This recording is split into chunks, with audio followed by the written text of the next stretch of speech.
जय हिंद दोस्तों।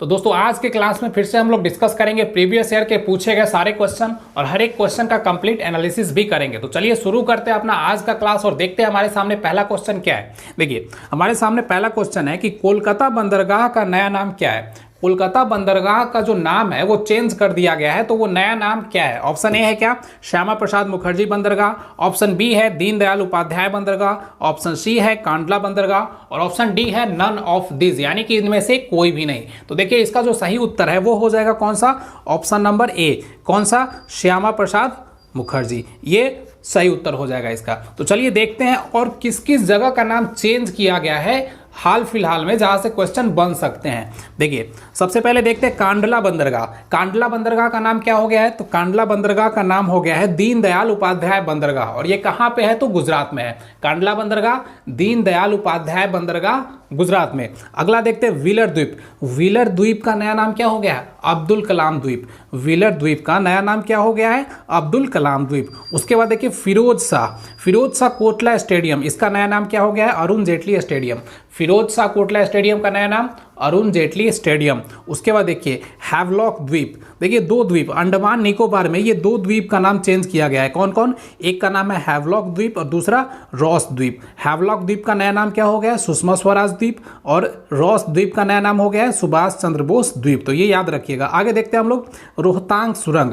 तो रोहतांग सुरंग का जो नया नाम था वो क्या हो गया, अब अटल सुरंग हो गया है। और उसके बाद देख लीजिए अयोध्या एयरपोर्ट। अयोध्या एयरपोर्ट का नया नाम क्या हो गया, मर्यादा पुरुषोत्तम राम एयरपोर्ट, याद रखिएगा। अगला देखते हैं हम लोग मोटेरा स्टेडियम। तो मोटेरा स्टेडियम का नया नाम क्या हो गया है, नरेंद्र मोदी स्टेडियम। और उसके बाद इलाहाबाद। तो इलाहाबाद का नाम तो आपको पता ही है क्या हो गया है, प्रयागराज। तो चलिए अब देखते हैं हमारा नेक्स्ट क्वेश्चन क्या है। देखिए नेक्स्ट क्वेश्चन है कि आंध्र प्रदेश एक भाषाई राज्य के रूप में कब गठित हुआ था। देखिए ऑप्शन ए है 1953, ऑप्शन बी है 1954, ऑप्शन सी है 1955 और ऑप्शन डी है 1956। तो देखिए आंध्र प्रदेश जो है वो भाषाई आधार पर गठित हुआ था कब, 1953 में। चलिए देखते हैं अगले स्लाइड पे इससे रिलेटेड कुछ क्वेश्चन क्या क्या बन सकते हैं। अगर आपसे पूछ लिया जाए कि भाषाई राज्य के रूप में गठित होने वाला पहला आयोग कौन था। पहला राज्य तो था आंध्र प्रदेश, कब, तो 1953 में। लेकिन अगर आपसे पूछ लिया जाए कि पहला आयोग कौन था, तो पहला आयोग था एसके धर आयोग। लेकिन इस आयोग के सिफारिश पे ये भाषाई आधार पर राज्यों को मान्यता नहीं दी गई थी। उसके बाद देखिए क्या, अगर पूछे भाषाई आधार पर गठित होने वाला पहला राज्य तो आंध्र प्रदेश।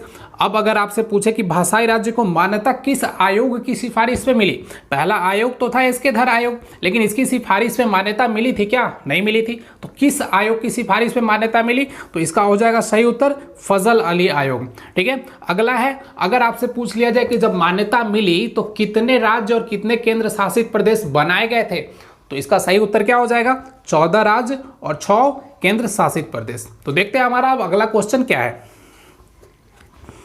देखिए हमारा अगला क्वेश्चन है किस संविधान संशोधन द्वारा सिक्किम को भारत में शामिल किया गया। किस संविधान संशोधन द्वारा सिक्किम को भारत में शामिल किया गया। तो देखिए ऑप्शन ए है 34वां संविधान संशोधन, ऑप्शन बी है 35वां संविधान संशोधन, ऑप्शन सी है 36वां संविधान संशोधन और ऑप्शन डी है 37वां संविधान संशोधन। तो देखिए इसका जो सही उत्तर है वो हो जाएगा 35वां संविधान संशोधन। इसका जो सही उत्तर है वो क्या हो जाएगा, 35वां संविधान संशोधन, ये ऑप्शन नंबर बी। देखिए 35वां संविधान संशोधन और सिक्किम को 22वां राज्य बनाया गया था। जब सिक्किम को भारत में मिलाया गया था तो वो सबसे लास्ट वाला 22वां राज्य बना था। चलिए अगले स्लाइड पे चलते हैं। देखते हैं हमारा अगला क्वेश्चन है कि निम्नलिखित में से किस, ये देखिए निम्नलिखित में से किस कोशिकांग को प्रोटीन की फैक्ट्री कहा जाता है। निम्नलिखित में से किस कोशिकांग को प्रोटीन की फैक्ट्री कहा जाता है। ऑप्शन ए है हरित लवक, ऑप्शन बी है लाइसोसोम, ऑप्शन सी है माइटोकॉन्ड्रिया और ऑप्शन डी है राइबोसोम। तो इसका सही उत्तर जो है वो हो जाएगा राइबोसोम। देखिए इससे रिलेटेड क्या क्या क्वेश्चन और पूछे जाते हैं डिस्कस करते हैं उसको। देखिए अगर पूछ लिया जाए कोशिका का पावर हाउस किसे कहा जाता है, शक्ति गृह किसे कहा जाता है, तो इसका सही उत्तर क्या हो जाएगा, माइटोकॉन्ड्रिया। कोशिका का ट्रैफिक पुलिस या फिर ट्रैफिक मैनेजर किसको कहा जाता है, तो इसका गोल्जी काय को, गोल्जी बॉडी को। कोशिका में आत्महत्या की थैली सुसाइड ग्लैंड किसको कहा जाता है, तो लाइसोसोम को। अगर पूछ लिया जाए कोशिका का ब्रेन किसको कहा जाता है, तो केंद्रक को। तो चलिए अब नेक्स्ट स्लाइड पे चलते हैं और देखते हैं हमारा अगला क्वेश्चन क्या है। देखिए हमारा अगला क्वेश्चन है कि मानव के शरीर में गुणसूत्र की संख्या कितनी होती है। मानव के शरीर में क्रोमोसोम की संख्या कितनी होती है? ऑप्शन ए है 22 जोड़ा, ऑप्शन बी है 23 जोड़ा, ऑप्शन सी है 24 जोड़ा और ऑप्शन डी है 25 जोड़ा। तो इसका जो सही उत्तर है वो हो जाएगा 23 जोड़ा, यानी कि 46। अब देखिए और किस किस जीवों में ये क्रोमोसोम की संख्या पूछे जाते हैं एग्जाम में, उसको डिस्कस करते हैं। देखिए अगर आपसे पूछ ले कि गुणसूत्र की खोज किसने की थी, तो गुणसूत्र की खोज वाल्डेयर ने की थी।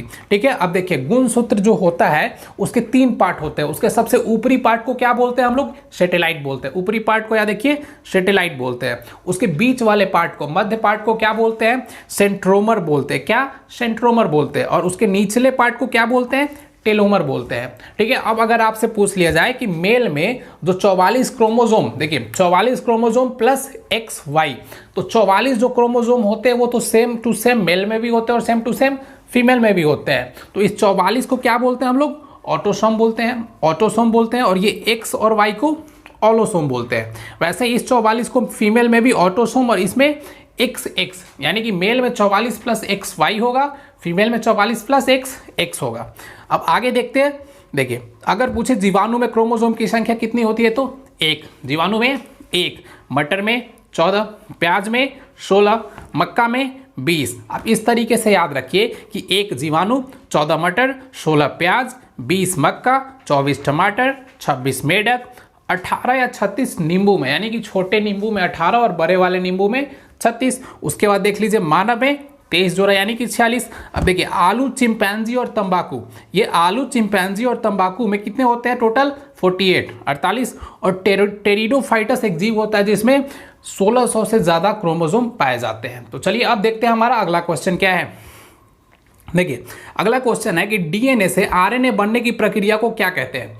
ध्यान से सुनिए, डीएनए से आरएनए बनने की प्रक्रिया को क्या कहते हैं? ऑप्शन ए है ट्रांसक्रिप्शन, ऑप्शन बी है रिवर्स ट्रांसक्रिप्शन, ऑप्शन सी है ट्रांसलेशन और ऑप्शन डी है रेप्लिकेशन। तो देखिए डीएनए से आरएनए बनने की प्रक्रिया को हम लोग ट्रांसक्रिप्शन बोलते हैं। इसको अगले स्लाइड में अच्छे से समझते हैं। देखिए ये वाले स्लाइड में आपको अच्छे से समझाया गया। देखिए डीएनए से आरएनए बनने की प्रक्रिया को क्या बोलते हैं हम लोग? ट्रांसक्रिप्शन बोलते हैं। लेकिन जब आरएनए से डीएनए बनेगा तो इसको क्या बोलेंगे? रिवर्स ट्रांसक्रिप्शन बोलेंगे। उल्टा, रिवर्स मींस क्या? उल्टा। तो देखिए डीएनए से जब आरएनए बना तो इसको ट्रांसक्रिप्शन बोलेंगे, आरएनए से जब डीएनए बनेगा तो इसको रिवर्स ट्रांसक्रिप्शन बोलेंगे। ठीक है, अगर डीएनए से ही डीएनए बन जाए तो क्या बोलेंगे?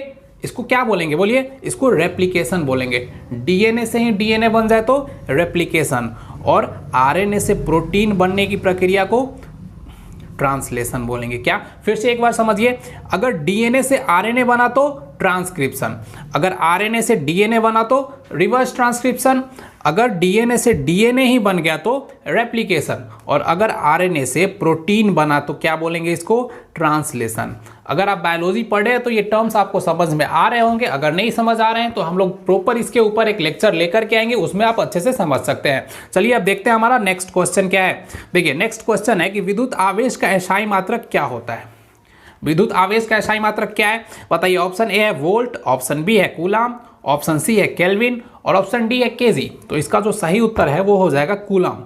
विद्युत आवेश का एसआई मात्रक क्या होता है? कूलाम होता है। चलिए नेक्स्ट स्लाइड पे चलते हैं। अगला क्वेश्चन है निम्नलिखित में से कौन सी एक अदिश राशि नहीं है? अब देखिए सदिश और अदिश से रिलेटेड क्वेश्चन हमेशा एग्जाम में एक ना एक पूछे जाते हैं, तो इसमें हम सबको समझेंगे कि कौन कौन से अदिश राशि टोटल होते हैं। देखिए इसका ऑप्शन ए है द्रव्यमान, ऑप्शन बी है कार्य, ऑप्शन सी है शक्ति और ऑप्शन डी है बल। तो इसका जो सही उत्तर है वो हो जाएगा ऑप्शन डी बल, ये वाला। अब देखिए या तो हम पूरे सदिश राशि को याद कर लेते हैं या तो केवल अदिश राशि को ही याद कर लेते हैं, किसी एक को याद कर लेंगे तो हमारा काम हो जाएगा। तो देखिए हम समझ लेते हैं इसमें कि अदिश राशि टोटल होते कितने कितने हैं। अब ध्यान से समझिए, ऊर्जा, समय, आयतन, द्रव्यमान, चाल, ताप, कार्य, विद्युत धारा, दाब, दूरी, शक्ति, ये सारे क्या है? अदिश राशि। अगर इससे अलग कुछ पूछ दे तो वो सदिश राशि है। आप बाई ऑप्शन कर सकते हैं। अगर एक सदिश पूछेगा तो उसमें 3 क्या होगा? अदिश होगा। देखिए